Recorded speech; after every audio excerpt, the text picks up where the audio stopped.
UK and European Union negotiators will meet in London this week to continue to sketch out their future relationship. This after talks in Brussels last week ended a day earlier than planned. Joining us now for some perspective is Anthony Gardner, former US ambassador to the European Union, and that from 2014 to 2017. There are some sticking points, Ambassador Gardner, and it sounds like they're going to be very difficult to get over. And at the same time, Prime Minister Boris Johnson said it was doable by this month. Could it all be resolved in a couple of sessions? Well, there are a lot of theatrics, at this last stage. Negotiations is all to be expected. A deal is possible, I would say. But if there is a deal, it's likely to be a deal that will only cover goods and not services. And remember, services is about 80% of the UK economy. And it won't be a deep and comprehensive type of free trade agreement arrangement that the EU struck with Canada with all the bells and whistles that Britain wanted. So if there is a deal, and you're right, there are a lot of tough issues on the table, I think it'll be pretty modest. There's been some movement the last couple of weeks, including on fisheries, including on so-called level playing field issues, which means that the UK just can't undercut the EU on its regulations. There's been movement there. But a lot of tough issues, including on financial services and in some other areas, including the very important Irish border. As much as we've been waiting for some sort of resolution to this, it sounds very much from what you're saying that any agreement we get here, it's going to be a work in progress. Is this a work that never gets completed? We just keep going and going and going? Well, it's true. It's probably not going to be the end of the story here. Because if there's a skinny deal, there will be future negotiations, which will be necessary to cover all sorts of areas where the UK and the EU are intertwined. We didn't talk about political and security issues, but those are just some of them. Law enforcement issues are incredibly important as well. There are a whole host of issues which, you're right, are probably not going to be resolved this time around. Will be left for a future day. And then, of course, there's the added complexity of life in the times of coronavirus and borders being closed and decisions on which borders to open and so on. I mean, is there a blueprint that can be come up with for this kind of event as well, Ambassador? Because exports and imports are obviously the biggest part of what's being discussed right now, tariffs and so on. But if a country has huge cases of a pandemic, then it's sort of moot anyway, right?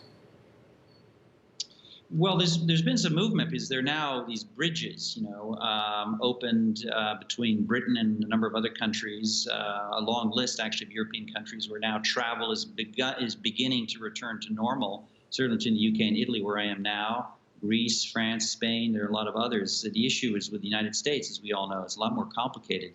But you're right, if there is suddenly an outbreak of serious illness in parts of Europe, that will add to the friction costs of doing business across borders. Throughout this process, the concern always keeps sort of rearing its head that because of the Brexit process, ultimately that London won't have the cachet as the financial hub. I mean, this is one of the world's financial centers. How do you take that read? I mean, are companies actually going to turn their back on London as a financial global hub because of this? Look, the UK is lucky in a couple of senses. In one sense, it's lucky because there is no alternative, or at least no single alternative that can offer everything that London can offer. Frankfurt can, Dublin can, although in certain cases it can, Madrid or Milan, you name it, or Amsterdam. There is no clear alternative to London. So no, I don't see London somehow being replaced. But I think in some niches of activity, that is to be expected, that the importance of London will decline.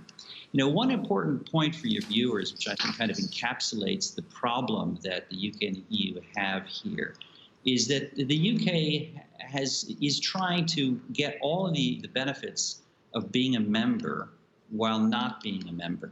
They're leaving. And it's similar to the fact that, when they were a member of the EU, they tried to negotiate, often successfully, to get all the benefits of being a non-member. And the EU is saying, wait a minute, you chose to leave. And so if you've left, if you are leaving on January 1, you can't get all the benefits of being a member. And that certainly is true in financial services and a number of other areas. That's for sure. Ambassador, the other thing about, on a separate note related to coronavirus, is that Britain is handling it very, very differently from many of the countries in the European Union. And it appears more and more that with the reopening in Britain that there is maybe, a different strategy at work, let's put it that way. Talk to us about how reopenings have gone on mainland Europe in most of the countries that make up the European Union. We have a great story today, for example, about museums reopening, the largest museums, though at a fraction of capacity. It's working though, right, Ambassador? Well, look, I'm in Italy.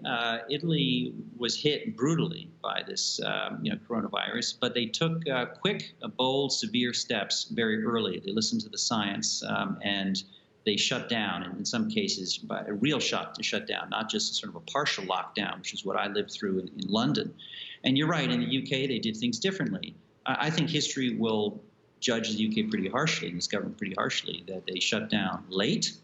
Look, I remember some very large mass events, including Cheltenham races, which were held around mid-March, if I'm not mistaken, where 30,000 people got together, and it was known. It was very well known then what the consequences of bringing all those people together. And then there was sort of a change of strategy. It's denied by the government, but it's true, from one of herd immunity to saying, well, no, actually, we don't believe in herd immunity. We should actually follow what the Europeans are doing. So, look, the figures speak for themselves. We're going to have debates until the end of time, but the figures speak for themselves in terms of the deaths and the excess deaths. Those are the real numbers over what should have, what can be anticipated given prior trends. The UK is along with the United States, fared very poorly. Before we let you go, sir, I want to ask you, maybe it's impossible to separate the two, but when the average Briton looks back on this period in history, what will have been the bigger impact in their lives? Will it have been, as you were discussing, the reaction to the pandemic or the Brexit, or can we not separate the two? Well, two different things, although maybe tied in one sense, and this may be a bit provocative. I think populism has played a role in both, certainly in terms of the Brexit, decision to leave the EU. A lot of it is demagogic and populist rhetoric. And the same in the pandemic. It was kind of, Britain's different, right? We don't have to listen and we don't have to follow what our EU brethren are doing. We're better, we know better. That's just populism. And facts and science speak for themselves. I think the longer-lasting issue will be the decision to leave the European Union. That's not something that's going to be, dealt with in a couple of years. It may be a generation or perhaps more before perhaps a decision is taken to rejoin the EU. I think the impact on the young in the UK certainly is going to be much greater from a decision to leave the EU than the pandemic, despite all the terrible deaths, obviously, that have been caused by the pandemic that the elderly generation is unfortunately born.